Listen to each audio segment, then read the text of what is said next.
joined by my guest via Zoom to speak about 34 years of party. Yes, the United National Congress celebrated 34 years as a political institution, and also the official opening of its new headquarters at Mulchan Suchan Road in Shogunas. Well, the Public Relations Officer of the United National Congress, Dr. Kirk Meighoo, is with us via Zoom. Good morning, sir.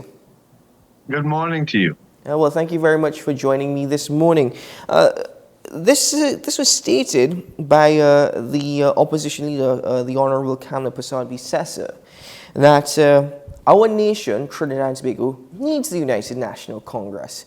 I mean, on what grounds is she making such a claim, given these times that we're in?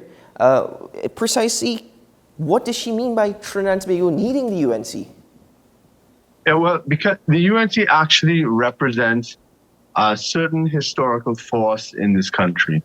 If we say that there are kind of two historical forces, one for the true liberation and freedom of our citizens, that goes back to Rienzi, to Butler, the trade union movement, the Black Power movement. That's where the UNC comes from.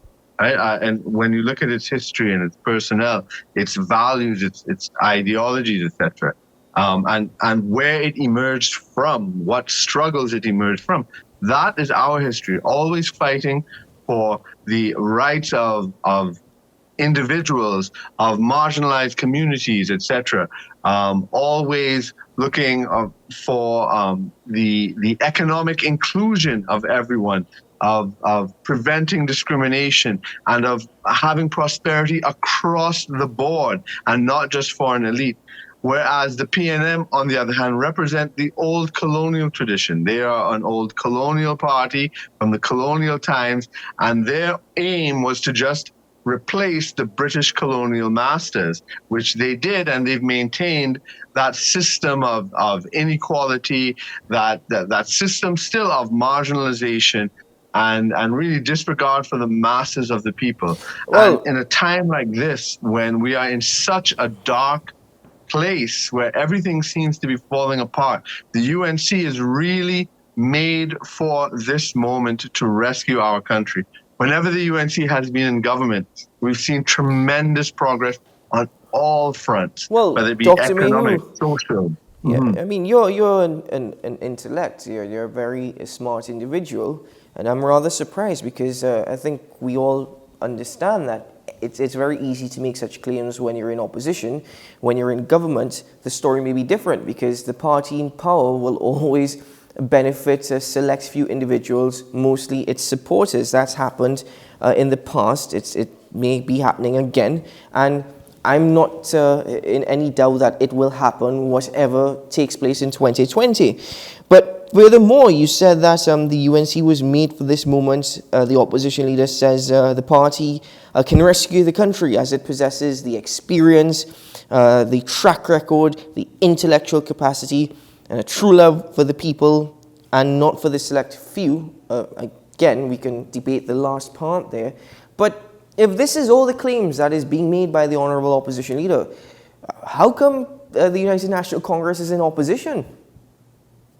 Yeah, well, I mean, this is an unfortunate question. I mean, because unfortunately, countries do not always get the best governments, and right now we are experiencing the worst government in our history. The country does have an option to choose, and when PNM propaganda has actually come and misrepresented, because to this day there are so many misrepresentations, and this is my job as PRO to make sure the facts are out there, as opposed to the idiocy that the country was running on fumes, that the treasury was empty, that nothing was being done with crime or education. All this was demonstrably false, and unfortunately, the PNM representation of the PNM has also had a sort of cultish kind of mode of operation, very, very sadly, where persons have been so blind to, made blind, unfortunately, to their own self-interest. It's really sometimes an kind of education and consciousness raising project. And as I said, countries do go through phases where they are put through challenges or they make bad decisions, but then we can redeem ourselves. And this is where we have the opportunity in a democracy. And as long as we have a democracy, and we need international observers at elections, we need to have a democratic process during the time between elections so that governments can be held to account, so that the truth can be known, so that their governance styles can be exposed and their actions. So it is up to us during this period to make sure people have the information at hand and can make a choice that is right for them. You must forgive me if I'm a bit daft, Dr. Meighoo, but everything you've explained thus far, I'm still trying to actually, highlight the difference between the United National Congress and the PNM, whether it be from its supporters or its parties. The reason being is because you mentioned something of like this cultish movement, but arguably that happens all around. It's not just only with the People's National Movement. Let me give you a very concrete example. Two concrete examples. A UNC supporter would never say, it's a good thing that the government has removed my laptops from my children, right? This is unfortunately what the PNM make its supporters say. Say that, laptops from my children was a bad thing, and I'm so glad the government took it away. Or something like, lower fuel prices are really a bad thing, and it's an excellent thing that the government has actually increased my fuel prices and increased prices across the board. I mean, I unfortunately we came across this during during campaigning where people would say they would rather suffer under the PNM than prosper under the UNC, which is quite a scary statement, but it is a statement we came across among a select, unfortunately, a large minority, but a minority, thankfully, but still enough to where things are so close enough to make a difference that affects the whole country. But even though that's a large minority, doesn't that still speak to what a part of the population see the United National Congress as? Doesn't it still speak to what some of them actually see as the United National Congress's vision? Because even if you're making the argument that between 2010 and 2015, so much progress was made, and from 2015 till now, we've only taken steps backwards. I mean, still, why is it that people perceive the United National Congress in that way? To the extent that, okay, listen, I rather suffer under the People's National Movement. I mean, surely that shows that something is wrong in the way the United National Congress is operating. I don't believe that. Well, every organization. I'm not going to say that every organization is perfect. Of course, every organization, every individual, every person, every group can always improve and progress and so forth. So I'm not saying by any means that we're perfect, and we continuously learn, we continuously reflect, we continuously grow. But that sort of movement, it doesn't reflect on the United National Congress performance and so forth, which is it is objective. It is there by the facts. It really points to a very, very unfortunate mode, which we saw, for example, we saw it this weekend with Keith Rowley at the Toko Family Day, just spreading these lies that Kamala Prasad had to threaten court action about, because it is this absolutely negative energy, and unfortunately, it is a darkness that has enveloped a part of our population, and unfortunately, shrouding our nation in this darkness, in this hopelessness that we have, and it is very difficult from a position of opposition in a constitution which does not give us much say in the actual governance of the country, and prevents many avenues towards seeking transparency and accountability. And many of those avenues were instituted by the UNC when we were in government. So when we were in government, we actually empowered opposition. And thankfully we did. That is what a democracy is for. But yeah, these forces have really, it is something that we have to confront and face and deal with and overcome. And this is part of the story of many countries, of many nations that sometimes you get on a bad path, and we've been on this rut where everything from unemployment, from crime, and the economy, to the standard of living, to the education system, to the infrastructure, have all objectively been crumbling. Let me ask you about the Honorable Opposition Leader, because you just mentioned her. 13 years as a political leader, and she says 13 years ago when she became the political leader, I didn't do so for the position, I did it because I want to serve you. And that was 13 years ago, but 13 years later, the only success that the opposition leader has had is in any election is internally. I mean, that is the only success she's had is in internal elections. But with that being said, she was still voted in by supporters of the United National Congress, members of the UNC. The thing is, who is she serving now? Because if all she's won is the internal elections, is she really serving the people? Is it really serving in the best interest of Trans-Tobago? Is she really just serving herself? Well, that is absolutely false. I mean, but first of all, she has obviously won her superior seat every time with one of the greatest margins of victory in the country consistently. In the 2020 elections too, it was a very, very narrow. We were only 2,600 votes away from government in just two seats, San Fernando West and St. Joseph. We got more votes in Trinidad than the PNM got. Also, we increased our votes to the highest in history. We actually got more votes in 2020 than we did in 2000 when the UNC won government outright. The PNM lost about 60,000 votes, I believe it was, in 2020. They lost the Moruga seat. And then if you fast forward to January 2021, where we had 5 by-elections in 1 month, we held all our seats, just as we did in 2020. And the PNM, again, lost another seat. And the seat it lost is very interesting. The seat the PNM lost was Arima Central. Was not a marginal seat at all. It never has been a marginal seat. It's a seat where the former mayor was. She is now the MP for Dabidi O'Meara. She's a minister. They fought actively for that seat, and we took it away from them.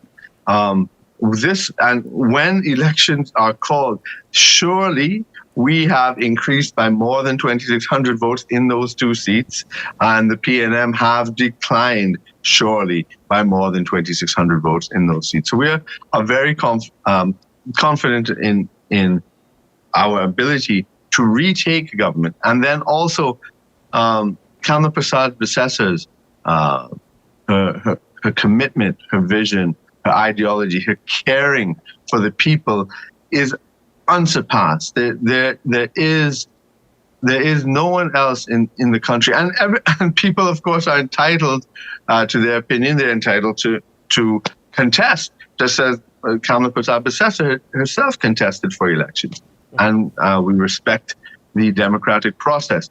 And the membership of the UNC have overwhelmingly spoken that Kamla Persad-Bissessa is our leader, and as if you saw the video footage of the launch, the slogan is that TNT wins with KPB and TNT wins with the UNC, and we will win under her as we say, as we stand our ground and as we are on the road to victory. That is where we are on the path under her leadership, a very, very dynamic leadership that's been able to. The UNC has always been a coalition of very disparate forces, and she has this amazing ability to balance these forces take us forward. And we are very confident that we will go forward. Dr. Meighoo, I think Mhm. it's fair that you've added context to my last question in giving data and statistics, even with respect to Arima Central, and saying that by was no means a marginal seat. But arguably, you started off your response by saying that she's won her seat in Superior, and I would say that's not a marginal seat either. Surely, if anybody else from the United National Congress went for that position, they would most likely win that seat. So it's not necessarily, arguably, a victory as such. But, moving forward now, at the last internal election, Kamala Prasad-Bissessar, which she obviously won, she says the UNC needs stability. It's not time for a change in leadership. The election is about ensuring our great UNC party is stable, it's equipped to rescue TNT. Now is not the time to throw away all the work that we have achieved. But doesn't the United National Congress really need to rebuild? I mean, surely at what point is there some level of concession or understanding that the United National Congress has fallen aside or fallen out of favor, and perhaps it's now a time for a shift in the direction of the party and shift in the personnel within the party if the United National Congress is to mount a challenge against any political party? Well, certainly, I mean, when you look at the 2020 elections, the bench has transformed significantly, and we have a very it's very funny. A lot of these critics who really have a personal animus, and it's a lot of it is not a good faith criticism. They just have a personal animus. Many of them, it's just that they did not get their seats or they did not get some position they wanted, and it's a very sort of personally interested, self-destructive mode. But people have asked us to change the faces, to change the person, and we definitely did in the party. I mean, we have a bench of very young, dynamic,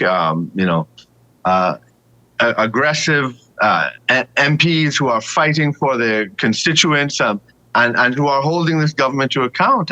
And we did change up quite a bit. And within the party, too, there are changes occurring all the time. We've really been growing and developing, and we will continue to grow. And we invite all those people who want to see change. Because I have said that myself. I myself wanted to be part of a change process, and so I joined the struggle. And I have been working for change. And I always tell people, if there is a change you want to see in the party, then come in the party and affect that change you want to see.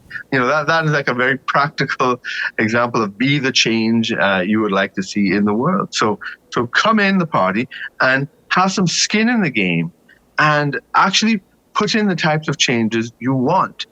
Because we are a dynamic organization, a democratic organization. And I can attest from being one of the newer members of the party that yes, changes are occurring all the time, and we are constantly growing and evolving in a quite dynamic and exciting way.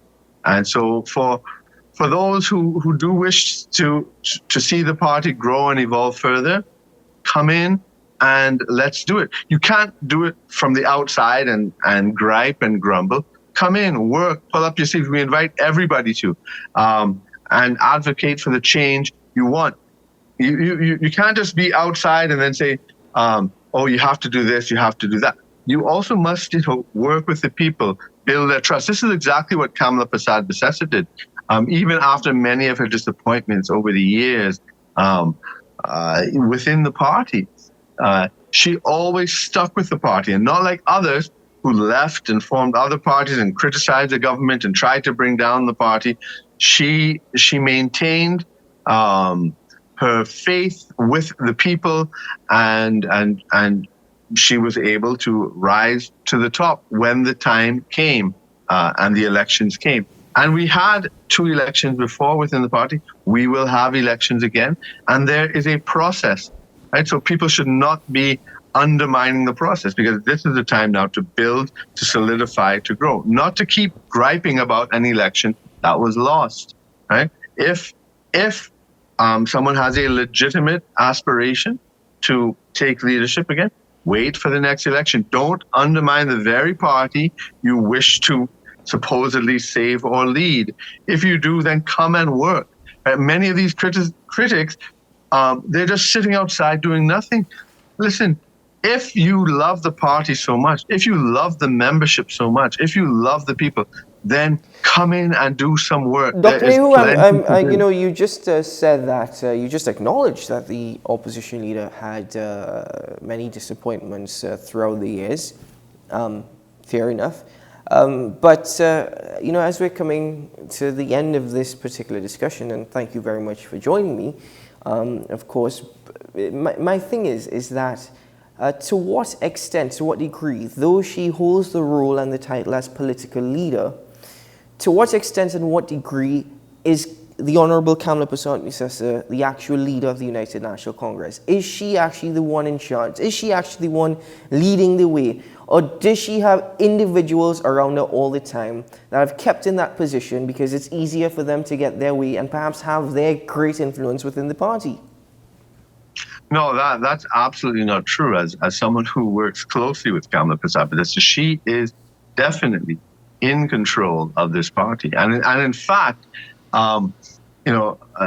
there's no one else I can see who will be able to command the authority and respect throughout all the various groups, and to have this coherent vision. Also, her work ethic in terms of she is constantly working and very much involved in every detail, and she knows what is going on constantly.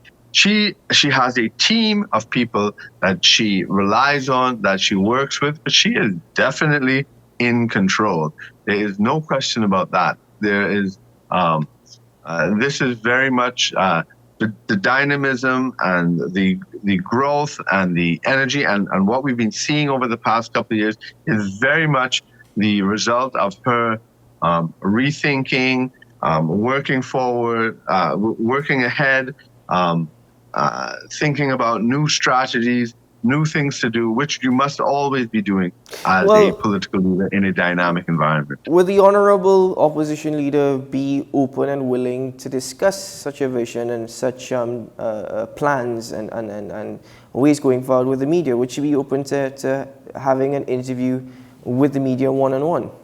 Because I, for one, would certainly like to welcome her to the program. Mm-hmm. Yeah, well, certainly she...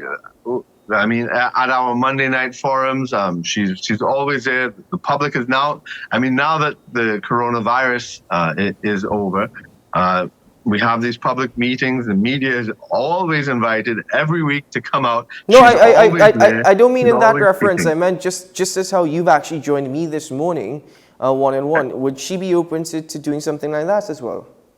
Yeah, I'm sure she is open to this, and I will. Again, forward your invitation to her, and we will. I cannot say what her schedule is because it is very, very packed. But I will certainly extend the invitation to her, and I'm sure she'd be glad to join you at some point. Well, Dr. Kirk Meighoo, thank you very much. I mean, every time we extend an invitation to you, you always make the time and the effort, and we're very much appreciative of that. So keep well, sir. All the very best, and we will keep in touch. Thank you. Have a good day. Have a good day.